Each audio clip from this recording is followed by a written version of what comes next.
আমার ছেলে অভিজিৎ আমার কানে ফিসফিস করে বলল, মা, আমি তোমাকে বিয়ে করতে চাই। আমি স্তব্ধ হয়ে গেলাম গু। সিডনিতে একটি সাগরসৈকত বাড়িতে আমরা দুজন থাকি। আমার বয়স ৪৫, অভিজিতের বয়স ২৪। অভিজিৎ একজন সফল আর্কিটেক্ট, আমি একজন ক্যাম্প কাউন্সেলর।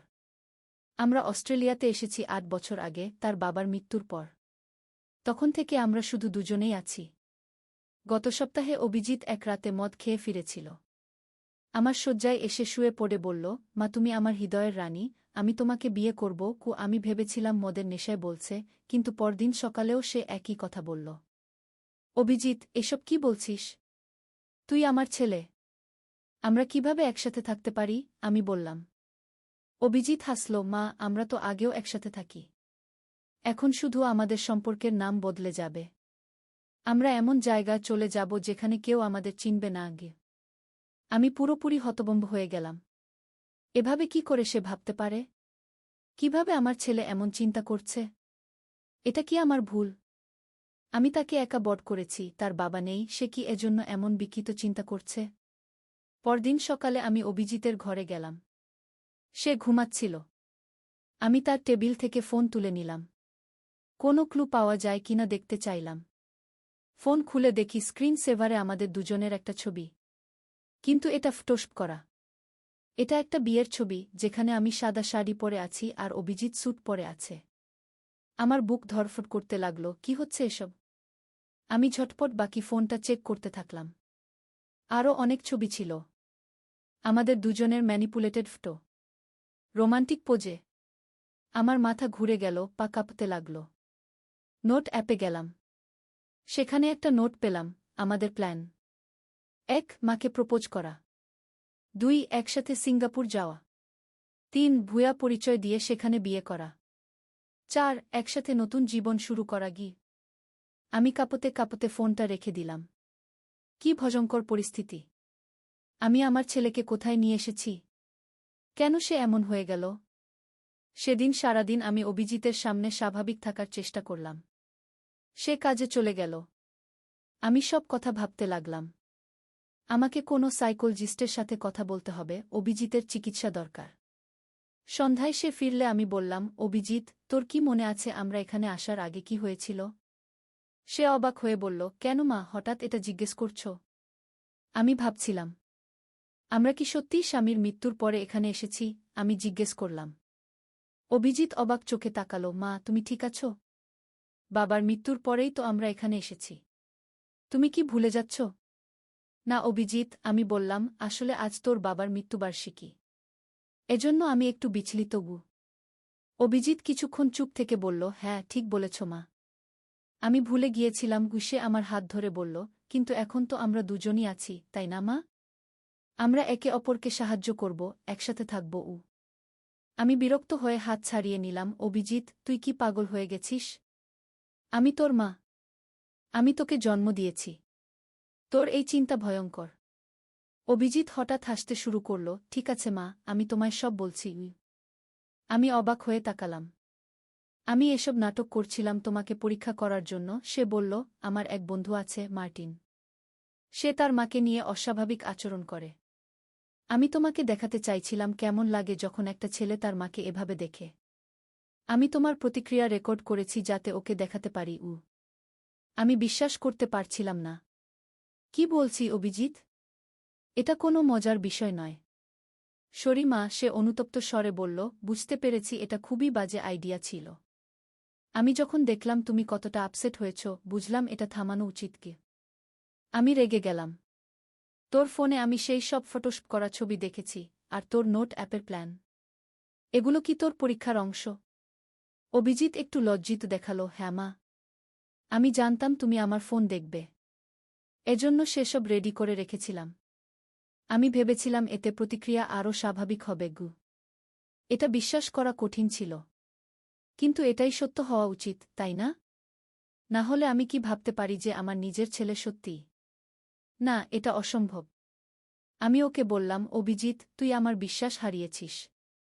আমি তোর কাছে আশা করি না এমন একটা জঘন্য জোক। সে মাথা নিচু করে বলল, সরি মা, আমি আর কখনো এমন করব না। সেদিন রাতে আমি ঘুমাতে পারিনি। কিছু একটা ঠিক মনে হচ্ছিল না। পরদিন সকালে আমি সিদ্ধান্ত নিলাম আমাদের বাড়ির পুরানো কাগজপত্র দেখব।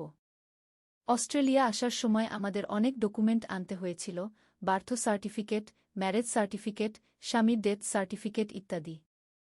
স্টোর রুমে গিয়ে পুরানো বাক্স খুঁজতে লাগলাম। এতদিন আমি ওসব আর দেখিনি। একটা লাল বাক্সে সব ডকুমেন্ট ছিল। আমি খুলে দেখতে লাগলাম। বার্থ সার্টিফিকেট, পাসপোর্ট, আরও অনেক কাগজ। হঠাৎ আমার চোখ পড়ল একটা কাগজের দিকে। এটা অভিজিতের বার্থ সার্টিফিকেট। আমি পড়লাম। নাম অভিজিৎ চৌধুরী। জন্ম তারিখ ১-৫ জুলাই ১৯৯৯। মাতা অম্বিকা সেন। পিতা প্রদীপ চৌধুরী। আমি চমকে উঠলাম। অম্বিকা সেন? আমার নাম তো সুমিত্রা চৌধুরী। এটা কি ভুল? নাকি আমিই ভুল দেখছি? আমি আরও কাগজপত্র খুঁজতে থাকলাম। একটা ফোল্ডারে কিছু পুরানো ছবি পেলাম। আমি, স্বামী আর অভিজিৎ। কিন্তু সাথে আরও একজন মহিলাও আছেন। ছবির পিছনে লেখা প্রদীপ, সুমিত্রা, অভিজিৎ এবং অম্বিকা ২০১০। আমার হাত কাঁপতে লাগল। কে এই অম্বিকা? অভিজিতের আসল মা? তাহলে আমি কে? আমার মাথা ঘুরতে লাগল, বমি পাচ্ছিল। আমি হঠাৎ চিৎকার শুনলাম, তুমি এগুলো দেখছ কেন? পিছনে তাকিয়ে দেখি অভিজিৎ। তার চোখে রাগ এবং ভয়। আমি হাঁটু গেড়ে বসে পড়লাম। অভিজিৎ, এসব কি? অম্বিকা কে? আমি কে? অভিজিৎ একটা দীর্ঘশ্বাস ফেলে বলল, আমি জানতাম একদিন না একদিন তুমি সবকিছু জেনে যাবে। আমি তোমাকে সত্যি কথা বলছি। তুমি আমার মা নও। আমার শরীরের সব শক্তি যেন চলে গেল। তাহলে আমি কে? তুমি আমার বাবার দ্বিতীয় স্ত্রী। আমার আসল মা অম্বিকা। বাবা মা ডিভোর্স হয়ে যায় আমি যখন ১-০ বছরের। বাবা তোমাকে বিয়ে করে। আমার মা আমাকে দেখতে আসত, কিন্তু আমি তাকে পছন্দ করতাম না। সে ছিল মানসিক রোগী। ৮ বছর আগে একদিন সে আমাদের বাড়িতে এসে ঝগড়া করছিল। বাবা তাকে থামাতে চাইছিলেন। হঠাৎ সে একটা ছুরি বের করে বাবাকে আঘাত করে। বাবাগু! অভিজিৎ কেঁদে ফেলল, বাবা মারা যান। তুমি সেদিন বাড়িতে ছিলে না। ফিরে এসে দেখলে পুলিশ সবাইকে জিজ্ঞাসাবাদ করছে। পুলিশ মাকে নিয়ে গেল। এরপর তুমি শক থেকে পুরোপুরি সেরে উঠতে পারোনি। তোমার মাথায় গোলমাল হয়ে গেছিল। ডাক্তাররা বলল তুমি এক ধরনের ট্রমাটিক অ্যামনেশিয়া এবং সাইকোসিসে ভুগছ। তুমি ভাবতে শুরু করলে যে তুমিই আমার আসল মা। আমি কাঁদতে কাঁদতে বললাম, এসব মিথ্যা। না, এটাই সত্য। অভিজিৎ বলল, ডাক্তাররা বলল তোমাকে সত্য জানালে তোমার অবস্থা আরও খারাপ হতে পারে। তাই আমি তোমার ভ্রম বজায় রাখলাম। আমরা অস্ট্রেলিয়া চলে এলাম, নতুন জীবন শুরু করলাম। সবকিছু ভালোই চলছিল। এতদিন পরে তুমি সব জেনে ফেলেছ গু। তাহলে ওই বিয়ের প্রপোজাল? ওসব ছবি? আমি জিজ্ঞেস করলাম। আমি জানতাম তুমি আস্তে আস্তে সন্দেহ করছ, তোমার স্মৃতি ফিরে আসছে। আমি তোমাকে একটা ঝাঁকুনি দিতে চাইলাম, দেখতে চাইলাম তুমি কতটা শক নিতে পারো। যদি ওই কথায় তুমি বিশ্বাস করতে, তাহলে বুঝতাম তোমার অবস্থা আরও খারাপ হয়েছে। কিন্তু তুমি প্রতিবাদ করলে, এতে বুঝলাম তুমি সেরে উঠছ। তাই গতকাল বললাম এটা একটা জোক ছিল গু। আমি তার কথা বিশ্বাস করতে পারছিলাম না। তাহলে আমার আসল নাম কি? আমার পরিবার? তোমার নাম সুমিত্রা দাস। তুমি বাবার সাথে অফিসে কাজ করতে। তোমাদের বিয়ে হয় আমি যখন ১-২ বছরের। তোমার পরিবার ইন্ডিয়াতে থাকে, কিন্তু তুমি তাদের সাথে যোগাযোগ রাখো না। ওরা জানে না তুমি মানসিক অসুস্থ হয়ে পড়েছ। আমি ওদের বলেছি আমরা ভালো আছি। আমি নিজের মাথা ধরে বসে পড়লাম। আমি বিশ্বাস করতে পারছি না। আমার সমস্ত জীবন একটা মিথ্যা? আমি অভিজিতের মা নই? না, তুমি আমার সৎ মা। কিন্তু আমার কাছে তুমিই আমার আসল মা। তুমি আমাকে খুব ভালোবাসো, আমাকে দেখাশোনা করো। আমি তোমাকে ছাড়া বাঁচতে পারব না। আমার মাথায় হঠাৎ একটা চিন্তা এলো। অভিজিৎ, তোর আসল মা কোথায়? সে কি জেলে? অভিজিৎ চুপ করে গেল। অভিজিৎ, আমি জোরে ডাকলাম। মা! সে মারা গেছে। জেলে আত্মহত্যা করেছিল গু। আমি চোখ বন্ধ করে ফেললাম। আমার সামনে এখন দুটো পথ ছিল, হয় আমি এই সত্যকে মেনে নিয়ে আগের মতো জীবন চালিয়ে যাব, না হয় সত্য জানার চেষ্টা করব। আমি দ্বিতীয়টা বেছে নিলাম। অভিজিৎ, আমি একজন সাইকিয়াট্রিস্টের সাথে দেখা করতে চাই। ঠিক আছে মা, আমি তোমাকে নিয়ে যাব। পরদিন আমরা ডাক্তার জেনিফার রবার্টসের চেম্বারে গেলাম। আমি অভিজিৎকে বাইরে অপেক্ষা করতে বললাম। ডাক্তারকে আমি সব বললাম, অভিজিতের প্রপোজাল, আমার সন্দেহ, বার্থ সার্টিফিকেট, অভিজিতের ব্যাখ্যা।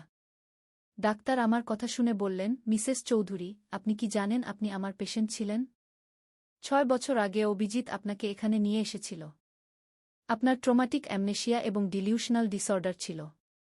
আমি আপনার সম্পূর্ণ কেস হিস্ট্রি দেখে বলতে পারি অভিজিৎ সত্যি কথাই বলেছে। ডাক্তার তার কম্পিউটার থেকে কিছু ফাইল বের করলেন, যেখানে আমার সাইকিয়াট্রিক রিপোর্ট, মেডিকেল হিস্ট্রি সব ছিল। আমি দেখতে পাচ্ছিলাম সেখানে লেখা পেশেন্ট সুমিত্রা দাস, 3-7 বছর, ডিলিউশনাল ডিসঅর্ডার। পেশেন্ট বিশ্বাস করেন তিনি তার সৎ ছেলের আসল মা। ডাক্তার আমাকে দেখালেন আমার পুরনো ছবি, যেখানে আমি অভিজিৎ এবং তার বাবার সাথে আছি। আমি বুঝতে পারলাম অভিজিৎ সত্যি কথাই বলেছে। আমি তার মা নই। এখন আমি কি করব? আমি ডাক্তারকে জিজ্ঞেস করলাম। আপনি আস্তে আস্তে সত্যকে মেনে নিন। আপনার সত্য স্মৃতি ফিরে আসছে, এটা ভালো লক্ষণ। অভিজিৎ আপনাকে খুব ভালোবাসে, সে আপনার যত্ন নিয়েছে। আপনি তাকে সাপোর্ট করুন, তিনি আপনাকে সাপোর্ট করবেন। আমি কেঁদে ফেললাম। ডাক্তার আমাকে সান্ত্বনা দিলেন। সেদিন বাড়ি ফেরার পথে আমি অভিজিৎকে বললাম, আমি জানি এসব সত্য। আমি তোর মা না হলেও তুই আমার ছেলে। আমরা একসাথে এই ট্রমা কাটিয়ে উঠব। 3 মাস পরে আমার থেরাপি চলছে। আমি আমার আসল পরিচয় ফিরে পাচ্ছি। সুমিত্রা দাস, একজন অ্যাকাউন্টেন্ট, প্রদীপ চৌধুরীর স্ত্রী, অভিজিতের সৎ মা। আমার ছোটবেলার স্মৃতি, কলেজের দিনগুলো, প্রদীপের সাথে দেখা, সব আমার মনে পড়ছে। অভিজিৎ আমাকে খুব সাপোর্ট করছে। সে আমাকে ভারতে নিয়ে যাবে, যেখানে আমার পরিবার আছে। আমি তাদের সাথে যোগাযোগ করেছি। আমার বাবা মা এখনও বেঁচে আছেন, তারা আমাকে দেখার জন্য অপেক্ষা করছেন। আজ সকালে আমি আয়নার সামনে দাঁড়িয়ে নিজেকে দেখছিলাম। আমি একজন সৎ মা, যে ভুলে গিয়েছিল সে কে। কিন্তু এখন আমি নিজেকে ফিরে পাচ্ছি। অভিজিতের প্রতি আমার ভালোবাসা কোনো দিন কম হয়নি, কিন্তু এখন আমি তাকে যথাযথ দৃষ্টিতে দেখতে শিখছি। 6 মাস পরে হিমালয়ের কোলে ছোট্ট একটি পাহাড়ি শহর দার্জিলিং। এখানে এক চা বাগানের পাশে একটি ছোট্ট কটেজ ভাড়া নিয়েছি আমরা। সবুজে ঘেরা, দূরে হিমালয়ের চূড়া দেখা যায়। অভিজিৎ এবং আমি ভারতে ফিরে এসেছি 3 সপ্তাহ আগে। আমার বাবা মাকে দেখার পর আমরা সিদ্ধান্ত নিয়েছি কিছুদিন দার্জিলিংয়ে থাকব। এখানে একটি নতুন শুরু হবে আমাদের জন্য। এই সকালে আমি বারান্দায় বসে চা পান করছিলাম। চারদিকে কুয়াশা, মাঝে মাঝে সূর্যের আলো উকি দিচ্ছে। এমন সময় অভিজিৎ এলো একটি খাম নিয়ে। এই যে, সে খামটি আমার দিকে এগিয়ে দিল। আমার বন্ধু রাজেশ সিডনি থেকে পাঠিয়েছে। একটা জিনিস আমাদের জন্য এসেছে। আমি খাম খুললাম। তাতে একটি চাবি ছিল এবং একটি চিঠি। প্রিয় অভিজিৎ ও সুমিত্রা, আশা করি তোমরা ভালো আছো। তোমাদের জন্য একটা খবর আছে। মনে আছে তোমার বাবা প্রদীপের লকার? অস্ট্রেলিয়া যাওয়ার আগে সে একটি ব্যাংক লকারে কিছু জিনিস রেখে গিয়েছিল। আমি তার ব্যবসার পুরানো পার্টনার। সে আমাকে বলেছিল যে তার মৃত্যুর পর যেন তোমাদের এই চাবি দেই। ভারতে তোমাদের ঠিকানা জানা যায়নি, তাই অস্ট্রেলিয়ার বাড়িতে পাঠিয়েছিলাম। সেখান থেকে রাজেশ এটা ভারতে পাঠিয়েছে। লকারটি কলকাতার সেন্ট্রাল ব্যাংকে আছে। লকার নম্বর 247। প্রদীপের একটি চিঠিও লকারে আছে। সে তোমাদের জন্য কিছু রেখে গেছে। শুভেচ্ছা, অনিরুদ্ধ সেনগু। আকাশ, আমি চিৎকার করে উঠলাম। শঙ্কর আমার হাত চেপে ধরলেন। চুপ করুন। আমাদের কৌশলে কাজ করতে হবে। তারা তাদের প্ল্যান বলতে লাগলেন। আমি কিছুই শুনছিলাম না। আমি শুধু আকাশকে বাঁচাতে চাইছিলাম। আমার ছেলে, আমার একমাত্র সন্তান। তার জন্য আমি মরতেও রাজি। আমি ওদের সামনে সামনে যাব। আমি হঠাৎ করে বললাম। কি? শঙ্কর অবাক হয়ে গেলেন। আপনি পাগল হয়ে গেছেন? ওরা আপনাকে মেরে ফেলবে। ওরা আমাকেই চায়, তাই না? ওই এক আমার কাছে। আমি মিথ্যা চিপ দিয়ে দেব। ততক্ষণে আপনারা আকাশকে উদ্ধার করুন। শঙ্কর মাথা নাড়লেন। না, এটা খুবই রিস্কি। আমি আমার ছেলেকে বাঁচাবই, আমি দৃঢ় গলায় বললাম। আমার জীবন দিয়ে হলেও। শেষ পর্যন্ত শঙ্কর রাজি হলেন। আমরা একটা ভুয়া চিপ তৈরি করলাম যেটা V1 এর মতো দেখতে। আমি সামনের দরজা দিয়ে ঢুকব, আর শঙ্করের লোকেরা পিছন দিয়ে ঢুকে আকাশকে উদ্ধার করবে। আমি নিজেকে তৈরি করলাম।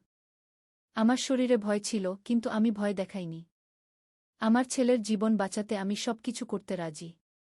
আমি যাচ্ছি, আমি বললাম এবং গোডাউনের দিকে হাঁটতে শুরু করলাম। সামনের গেটে দুজন লোক দাঁড়িয়েছিল। তারা আমাকে দেখতে পেয়ে বন্দুক তাক করল। থামো! কে তুমি? আমি আমেলিয়া দেবী। আমি জানি তোমরা আমার ছেলে আকাশকে ধরে রেখেছ। আমি এসেছি তাকে নিতে। ওরা একজন অন্যজনের দিকে তাকালো, তারপর ভিতরে কাউকে ফোন করল। কিছুক্ষণ পর একজন লোক বেরিয়ে এলো, লম্বা, কালো স্যুট পরা। আমেলিয়া দেবী। অবশেষে!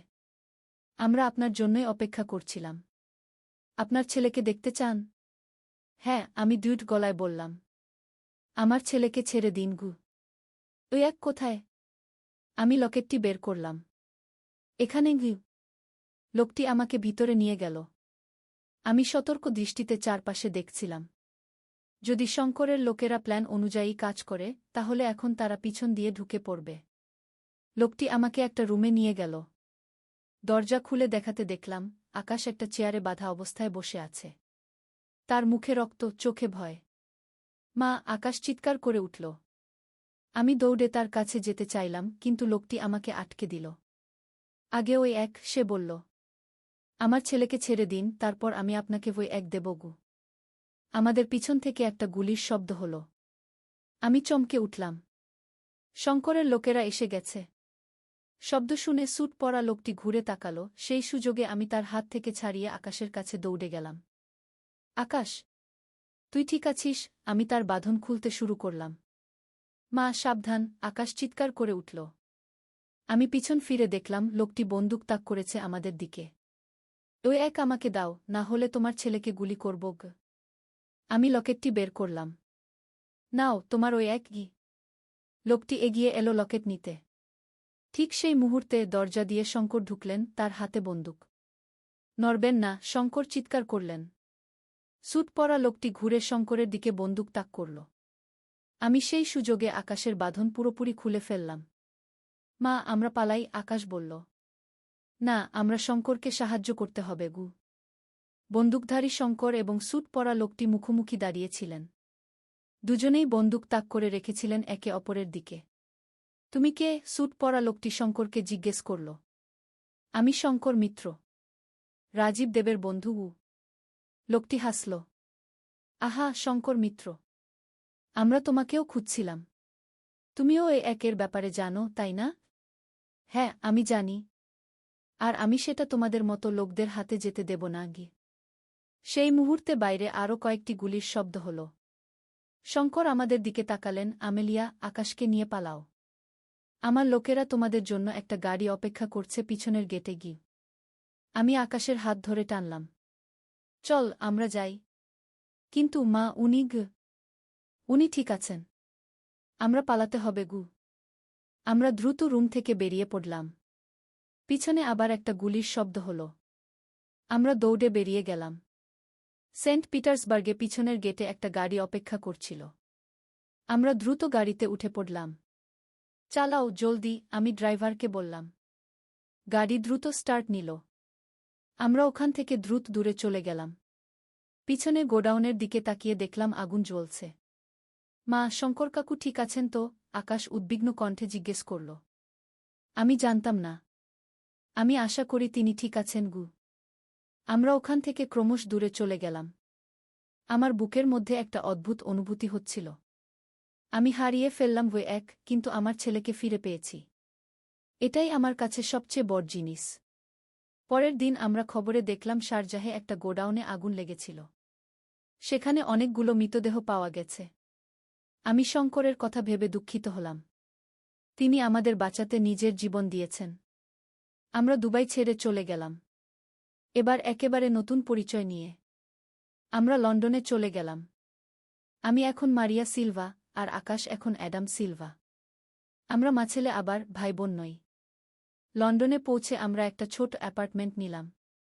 আমি আমার সমস্ত সঞ্চয় ব্যবহার করেছিলাম আমাদের পালিয়ে আসার জন্য। এখন আমাদের নতুন করে শুরু করতে হবে। একদিন সকালে দরজায় নক হলো।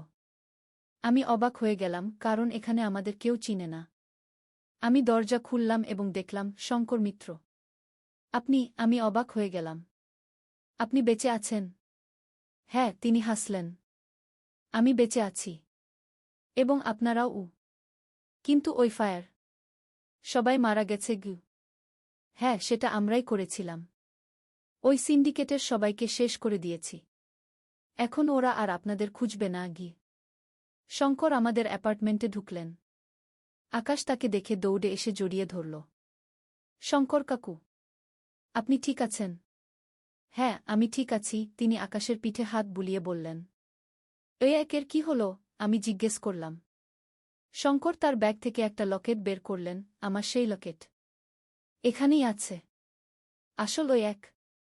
ওটা একটা ফেক ছিল যেটা আমি ওদের দিয়েছিলাম গ।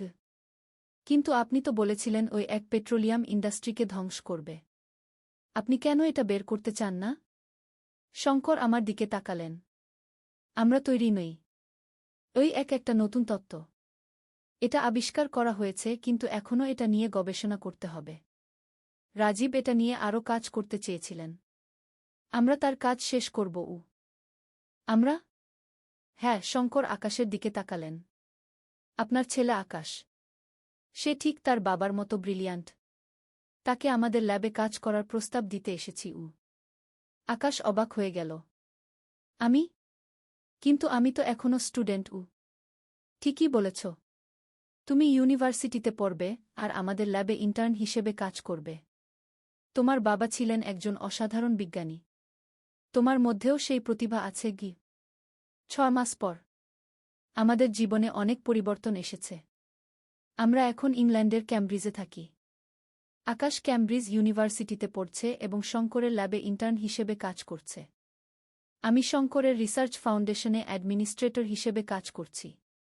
আমাদের জীবন এখন স্থিতিশীল। আমরা আর পালাচ্ছি না, লুকাচ্ছি না। আমরা আবার নিজেদের আসল নাম ব্যবহার করছি, আমেলিয়া দেবী এবং আকাশ দেব। মা, আকাশ একদিন সন্ধ্যায় আমার রুমে এলো। হ্যাঁ, আকাশ, আমি তার দিকে তাকালাম। আমি একটা জিনিস জানতে চাই। সেদিন দুবাইতে যখন ওরা আমাকে ধরেছিল, ওরা বলছিল যে ওরা আমাকে ধরে তোমাকে ফাঁদে ফেলতে চেয়েছিল। কিন্তু আমার মনে হয় না ওরা আমাকে মারত। ওরা বলেছিল আমি নাকি আমার বাবার মতোই একজন বিজ্ঞানী হতে পারি। আমি চুপ করে রইলাম। মা, বাবার মৃত্যুর পিছনে কি ছিল? তুমি আমাকে কখনো সত্যি কথা বলনি গি। আমি গভীর শ্বাস নিলাম। আকাশ এখন বড় হয়েছে। সে সব সত্য জানার অধিকার রাখে। তোর বাবা একজন অসাধারণ বিজ্ঞানী ছিলেন। তিনি ওই এক আবিষ্কার করেছিলেন। এটা এমন একটা এনার্জি সোর্স যা পুরো বিশ্বের এনার্জি সিস্টেমকে বদলে দিতে পারে। কিন্তু এটা অনেক শক্তিশালী লোকের স্বার্থের বিরুদ্ধে ছিল গু। তাই ওরা বাবাকে মেরে ফেলেছিল? হ্যাঁ। তোর বাবা জানতেন তিনি বিপদে আছেন। তাই তিনি সব প্ল্যান করে রেখেছিলেন। আমাদের দুবাই পাঠিয়ে দিয়েছিলেন। নতুন পরিচয় দিয়েছিলেন। ওই এক আমাকে দিয়েছিলেন রক্ষা করার জন্য। কিন্তু মা, ওরা আমাদের কেন ছেড়ে দিয়েছে? ওরা কি শেষ হয়ে গেছে?